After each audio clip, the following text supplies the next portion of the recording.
And one of the women that was living with us for about 3 or 4 years died, and it was such an impact on our family because she had become a part of our family. And so when she died, it was a huge loss for my family. My children considered her a sibling, and my husband and I considered her our child. And so when she died, it was devastating to us. And so I fasted and prayed for 3 days, just pleading with God, what do I do now? I can't keep going like this. I need something. I need your help. What do I do? And that's when I really was able to have a vision from God where He gave me the vision to start Place of Promise. It was I'll tell you the vision, but don't think I'm crazy. And some of you may have even heard this before, but I am a little crazy. The guys on the street used to debate about whether I was a saint or whether I was crazy. And after 30 years, these guys were like, we've been debating this for the last 30 years. These are the guys on the street, you know. And we've been trying to figure out whether you're a saint or whether you're crazy. And now that we know you so well, we know you ain't no saint, so you must be crazy. But I really felt like for the first time in my life, I had a vision of the presence of Jesus standing right next to me. And all I could see was this light and His hand. And I could see the wound in His hand and the pieces of my shattered heart in His hand. And then the wound in His hand started to bleed. And the blood started to kind of go over the pieces in my heart, and the heart grew up into this giant heart. So big that Jesus had to hold it with both hands.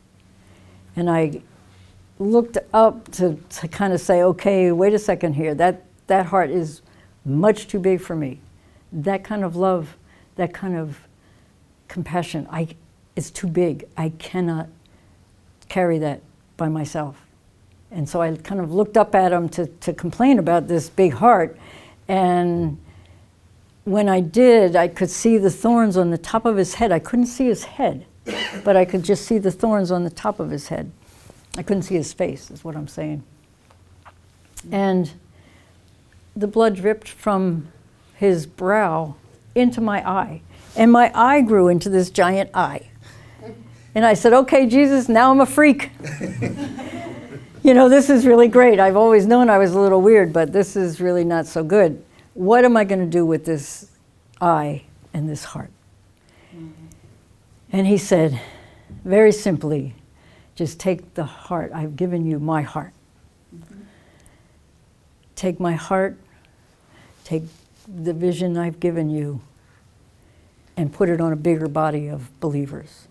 Gather my people and teach them how to love those who are multiply injured people, who I hold dear in my heart, who I can heal, who I can grant new life to.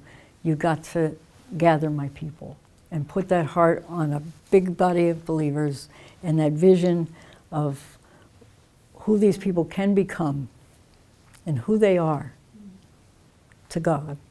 And then you can go forward. And that was the beginning of Place of Promise. And that was 27 years ago. So for the next 22 years, that's kind of what I did. And I started doing the mentor training, but this fourth 22 years, which I don't know if I'll get to finish out or not, I really think that that's my greatest passion, is to mobilize the church, to help teach the church. I have made every mistake you can possibly think of to make. I'm the most ordinary person you could ever imagine, but I surrendered my life to Christ completely when I was 19 years old. I read a book about Mother Teresa, and she became my role model, and I just surrendered my life and my will as we talk about in this 12 steps of recovery in the third step. I surrendered my life, my will, everything to Jesus Christ. And he can take the most ordinary person and make a masterpiece out of our lives, only because we surrender.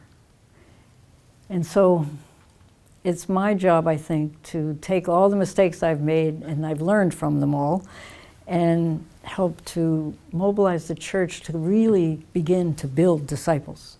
Because if we build disciples, we can build the church. Correct? Yes. Okay. You with me? Everybody Yes. with me? Okay.